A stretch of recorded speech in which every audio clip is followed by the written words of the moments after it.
Hi Gemini, it's Mary Jo from Enchantress Tarot. Welcome back to my channel. Excuse me, I almost just gagged. Sorry, I had to take a sip of water. But thanks for watching and coming back and subscribing. We have some energy changing, hello, in October. So you figure September 29th, we're going direct with Saturn. Hey, raise the roof. It's not going to be in Aquarius though until December, mid-December, like the 17th.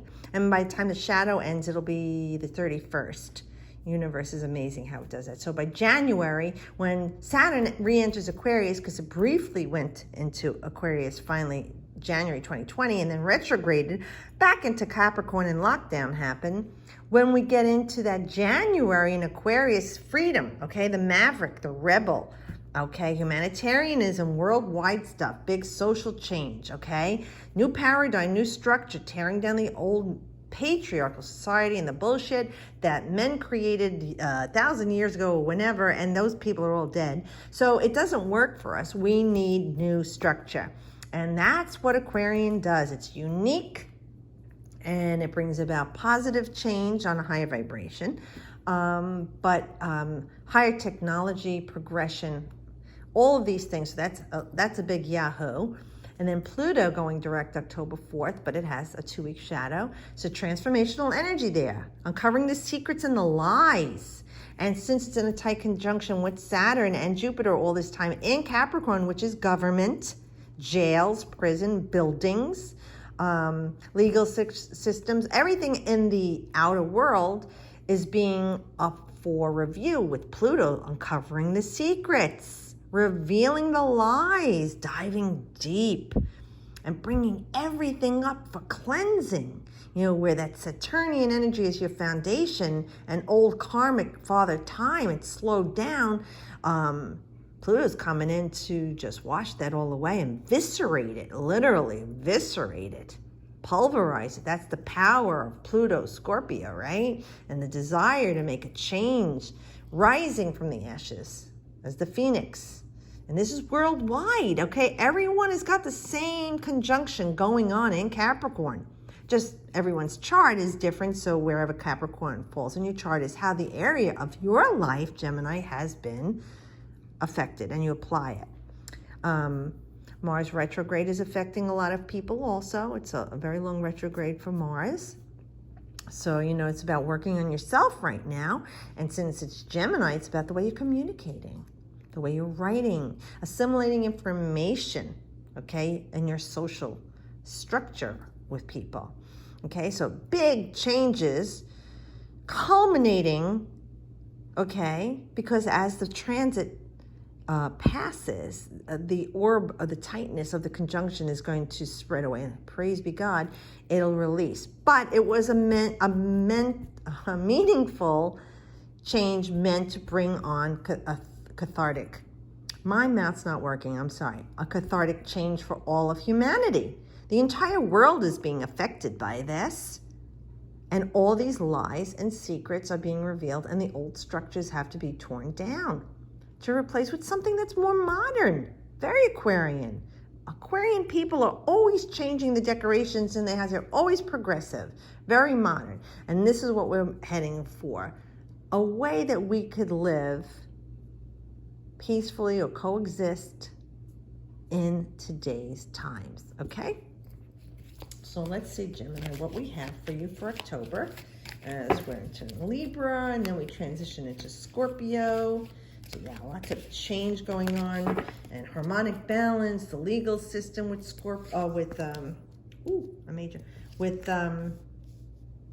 Libra, and then Scorpio, all this powerful change, lies revealed, you know, digging it up.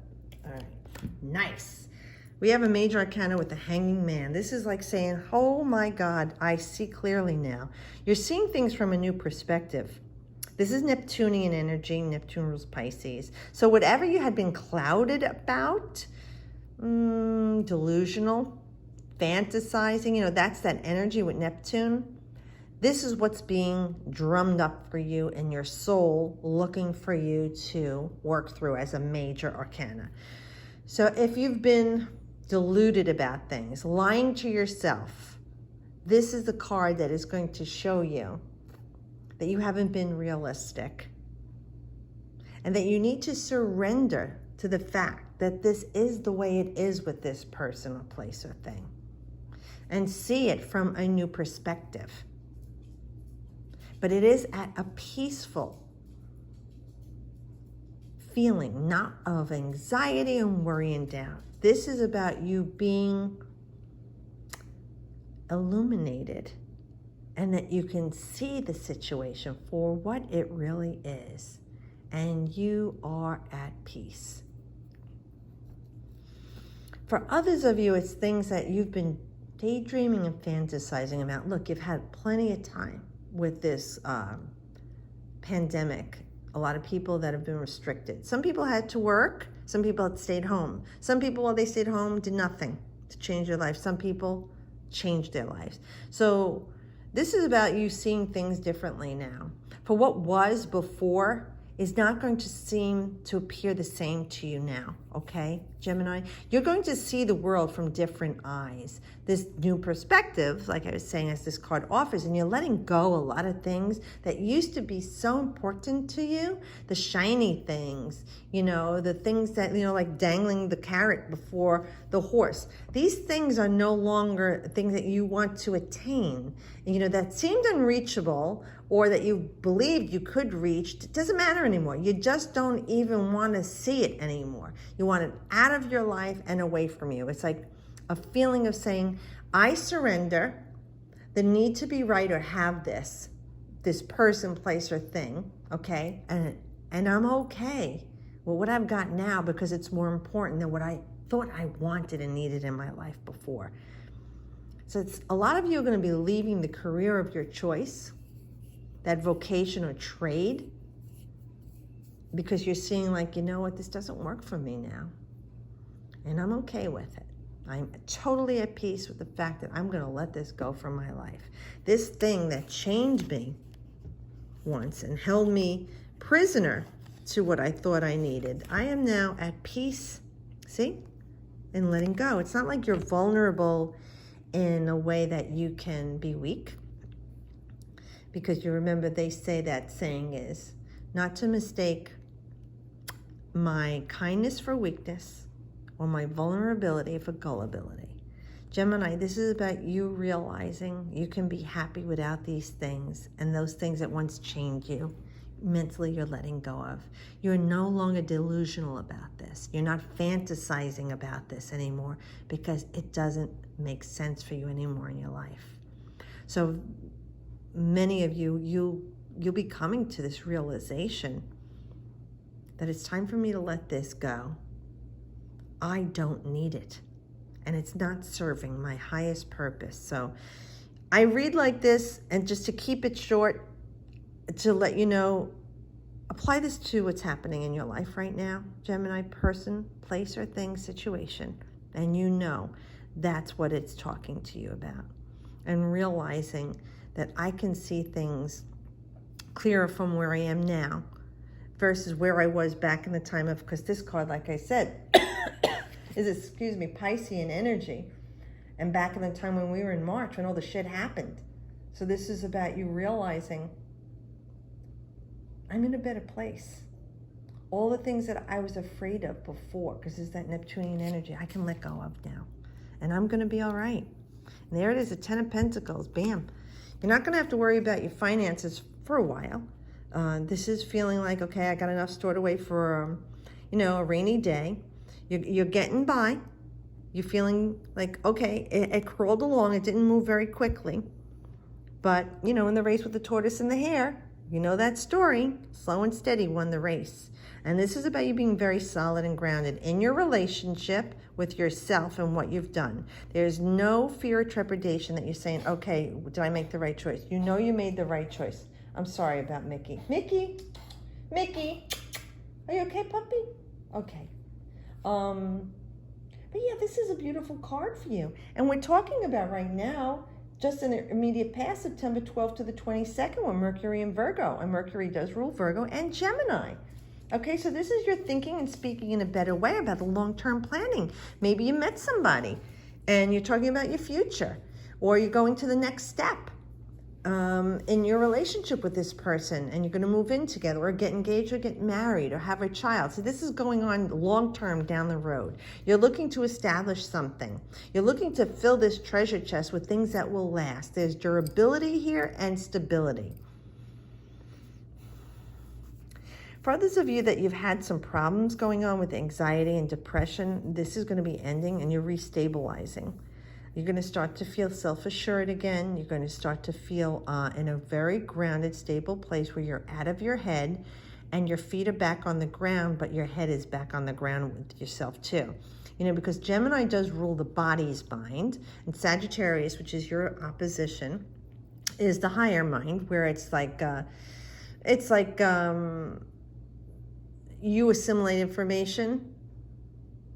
Sagittarius shares it with everybody. So with you, you're doing all the legwork. So you need to be on the ground and your head needs to stay focused. I really feel like you're going to be regaining your focus, and you feel like you've got enough information here to hang on to, so that going forward in this new cycle as it begins for you, you're going to feel very, very safe. I really feel like there's a feeling like you're starting to feel so safe, Gemini. Others of you, your health will be improving, absolutely. Finances will start to improve too. It may seem like only a little bit at a time is going too slow for you, but give it the time it needs to regain its momentum, and it will be there. But this is about you having stability financially for a while to sustain itself. And you're moving out of these rough waters that you've been in. You know, we have the Aries. Wait a minute, let me think about it. It's the Aries full moon. Right? Is that in early October? So perhaps this is by the time of the early stages of the full moon, or 2 weeks after, you're going to start to feel like you're going into calmer waters, Gemini. You know, again, with the swords is the way you're thinking. And you were worried, okay? And that's part of your nature. You and Virgo, anxious, central nervous system, gastrointestinal things going on. But with this card, it's saying you're coming back to, oh, look at that. Wait a second. You're coming back to calm. You see, look, the tortoise. Now, you know they shed their skin. And they go between, the turtle goes between water, right, and land. So they're this amphibious reptile, but they're between spirit and earthly things. And they shed their skin. So be gentle with yourself as you're shedding your skin for your new skin, Gemini, until that shell hardens and the time for you to go through this new cycle and moving along. And you are moving along. Slow and steady will win the race here, but it's about you adapting to your environment, okay? Even though you're a mutable sign, you know, you go one way or the other. This turtle does adapt. And look, there's a frog. Same thing. Amphibious land and water, between spirit and matter. Things are going to be hopping along after this period, okay, for you. And let me just see something, because with this is bringing back a restored balance into your mental realm, where you're thinking in a good place, in a good way for yourself. This card is Mercury in Aquarius. So we know Mercury rules Gemini. In Aquarius, we were just talking about the freedom, and that'll be in January. But we do have the energy moving direct in mid-December. So I really feel like you're going to start to feel like you have calm waters ahead of you, and it's going to bring you to where you need to be. All these things that you're going through is what you needed to learn to where you're headed. And as this brings safely to shore, now that you're on board with being balanced, you're going to forge ahead, especially with this Mars in retrograde in Aries, and the Aries full moon. We know that it's about you working on yourself right now and the way you're communicating and talking. Be careful not to get into any arguments though, but it's going to be like powerful words for you, Gemini. I am this, I am that. You know, you're using the mighty I am to get you everything that you want, and you are feeling self-assured and going here, and you're releasing all the past things that you negatively talked about yourself. I'm never going to get this job. I'm never going to find a great husband or wife. I'm never going to... This is the negative chitter-chatter that didn't serve you and was sinking your ship. Now you're feeling this empowerment, and you're saying, I am going to have the best life. I am going to have the best partner in my life. I am going to make the best decisions. This is you working on things that have been convoluted, you know, like we were talking about delusional about in your past years, you know, and you could go on a 19-year cycle, okay? And think about what was going on then to now. And just say like, okay, so that didn't work for me in the past. And now I could take all the experience I have, whether it worked for me or not, with me where I'm going, so that I have a clear head and I can make logical choices here that are best for me. So I really feel like you're moving out of this negative relationship, person, place, or thing situation into these calm waters of you having a great experience and growth, Gemini. You know, in the past, you may have felt like you got cheated and robbed. And you look, we all did, right? Especially with people who lost their jobs, got their salaries cut, were promised they'd come back, and then they were furloughed. And then they were told, no, we're not going to come back. Or companies that went out of business that have been around forever, for years. You know, people are feeling this uncertainty of things around them. But it is just that, Gemini. And we've talked about the uncertainty and how the way you can think and create misery, doubt, fear, and havoc in your life. So you can continue doing that if you want to, but there's no reason to, because we have this restorative balance energy coming your way. You know, if you have any hiccups popping up, just remember it's temporary and you will be going to shore into this new experience. Now, looking at this Five of Swords, though, you're saying, well, okay, I feel I got robbed. I feel things didn't go very well for me. And this stuff started happening in January, February, and March, depending on what country you're in. But you know what? That's in the past. I can't change it. I can do stuff about now. And this is Venus in Aquarius, where you just had Mercury in Aquarius, which is the way you're thinking and speaking and communicating. Venus is your love life. It is your finances, material goods, and your core value. And again, in Aquarius, it's about freedom. So you could say the past is what it is, but I am free from the way I was thinking. I am victorious. I now have a foothold on all the negative chitter-chatter thoughts and things that I was saying. And all the people that were around me that were talking negative stuff and naysayers, they need to fall away from my life. I don't need them anymore. I can let them go. And I can move on being victorious and saying, I am in control of my thoughts. I am the one who's leading the way. You know, and there's a bright new day. It's a new dawn, it's a new day, and you're feeling fine. So embrace that, Gemini. Okay, you deserve it. You've been having a rough number of years, and now with the North Nodes in Gemini, South Node in Sagittarius, there's a lot of energy that you're feeling a pull toward. And it's something different than it was a long time ago. You're doing this complete 180, and good for you. So I'm happy for you. But thanks again, everybody, for watching. I hope this helps you, and have a great month. If you celebrate Halloween, be safe and enjoy. At least, you know, if you're wearing a mask, it's not going to be anything new. But thanks again. I'll see you guys next month. And as always, I wish you the best.